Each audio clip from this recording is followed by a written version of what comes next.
Welcome to the Kickstart Your Edge Play to Win Leadership Podcast, where we've flipped the script with our groundbreaking modus operandi to bring you real, relevant, and relatable tactics and techniques to master your own play to win mindset. Talk about a superpower. It's time to iron your cape. What we know for sure is what got you here won't get you there. You can't see the spinach in your own teeth. And finally, hang on, because this one is really deep. Once you realize that you are the traffic, everything makes complete and unadulterated sense. Welcome to the Edge, where playing not to lose is not an option. You know, Kara, it's funny. I know that when I go work out, I like to think about life and think about different things and let my mind expand. And actually today, while I was on the treadmill at Orange Theory, I was thinking to myself, if I ever would have predicted where my life would be in 2023, it wouldn't be where it is, right? And so you're probably like, what? It's interesting because to sit there and go, to think, you know, we live in New Jersey, we live in Florida, we might also buy another condo somewhere. And all that's running through my mind. And I'm like, there is no way I would have ever written down on paper 15 years ago that any of that would be true. Any of it. And here I am all these years later, living this life that I never could have predicted. All I'm hearing in my head now, that song, Living My Best Life. Who's it by? I don't know. But you Sing have it. it on you. No, I'm not singing right now, but I'll find it. But I think that you have it on a playlist that you use to run. And I gotta tell you, I feel like we're pretty much living a pretty damn best life. But here's the funny part of that is that I continue to think that things just keep getting better. Mm-hmm. So, like, my best life now is not as good as my best life tomorrow. And then it just keeps going and going and going. And that's why even though I feel like I'm really good living in right now, that I don't live in the past of the quote unquote good old days. Like that doesn't work for me at all. But going in the future is what excites me, but being in now is the way to get there. Yeah. Yeah. No, I totally agree. It makes me say fast forward 11 years from now, what's going to be happening in the world of J&K, right? Who really knows? It's fascinating though, because a lot of times as we're going through our life, we might have a lot of doubt or worry or concern or second guessing or even truly made up drama around certain situations.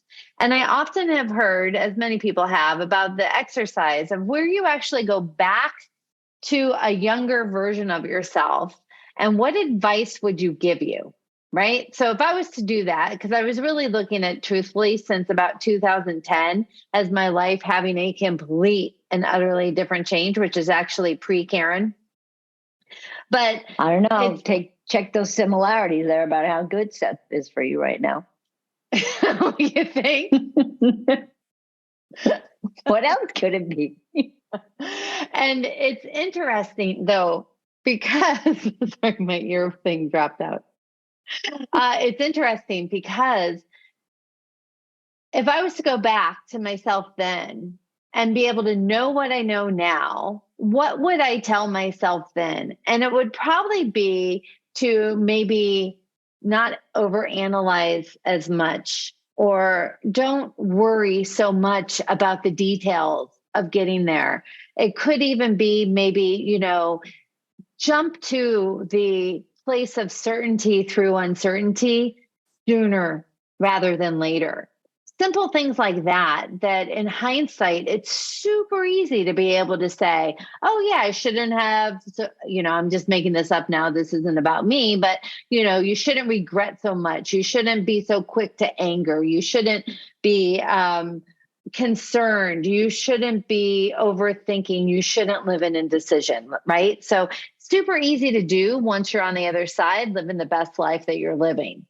It's an interesting concept, though, because what happens as we are going through life, becoming the best version of ourselves, how do we use the knowledge we have today for 11 years ago to actually be the knowledge of today for 11 years from now?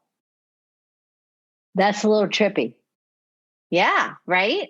But don't you think it could be a retrospective and a future focus kind of exercise? Like if I was to think of what I know right now, 11 years from now, what do I want to tell the person who is going on the next 11-year journey? Totally. And thinking about, okay, what is it that you want to create? How much belief is it that you do have in yourself?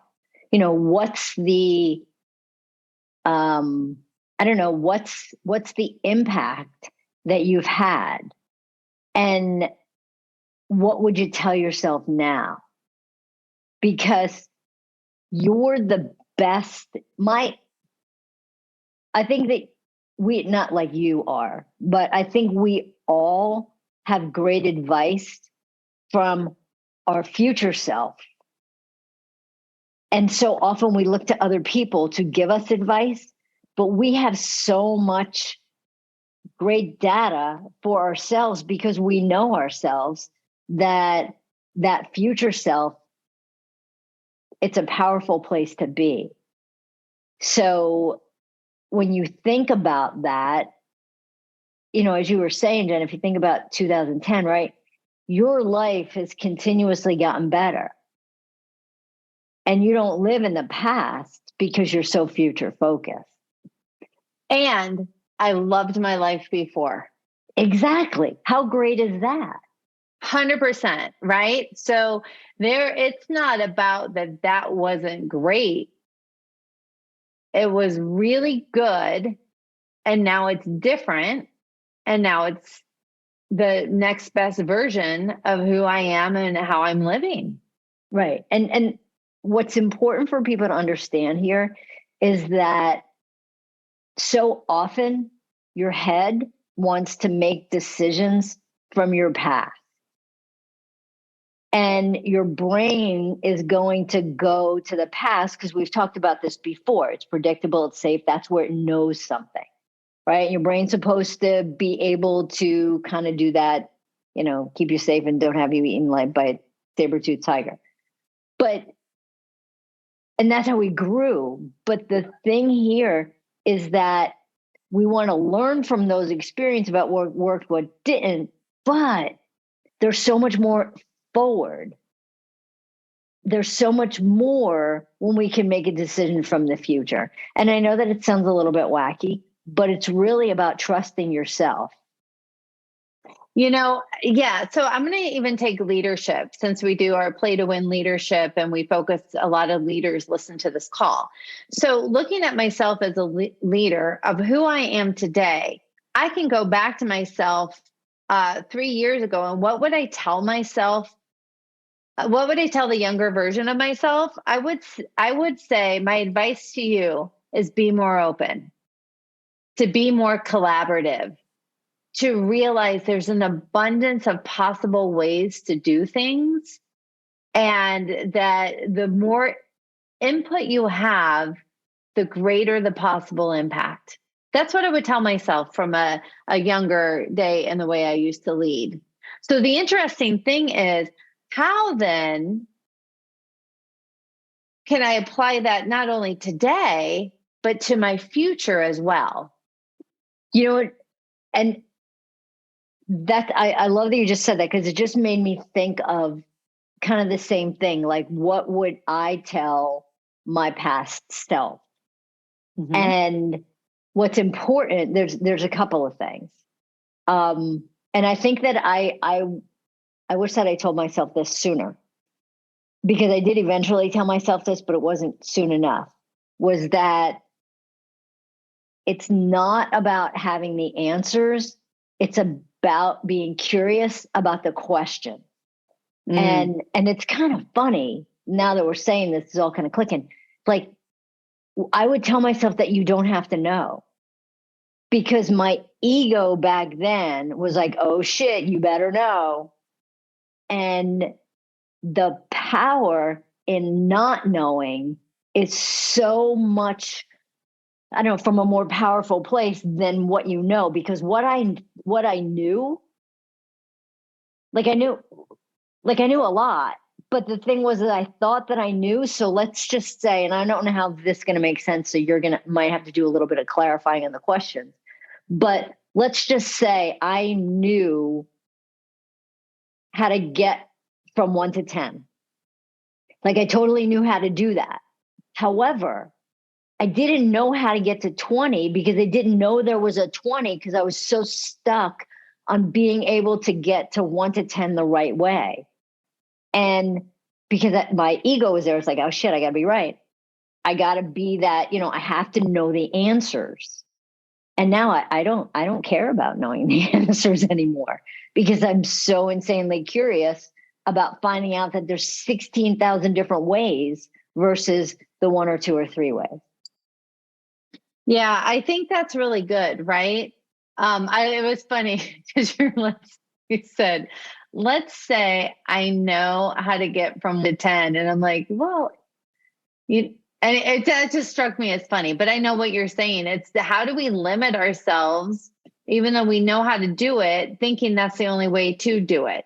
So then what it is what do you want to tell your future self now based on who you are? And what do you imagine your future self may come back to tell you today? So I'm going to give one. You have one?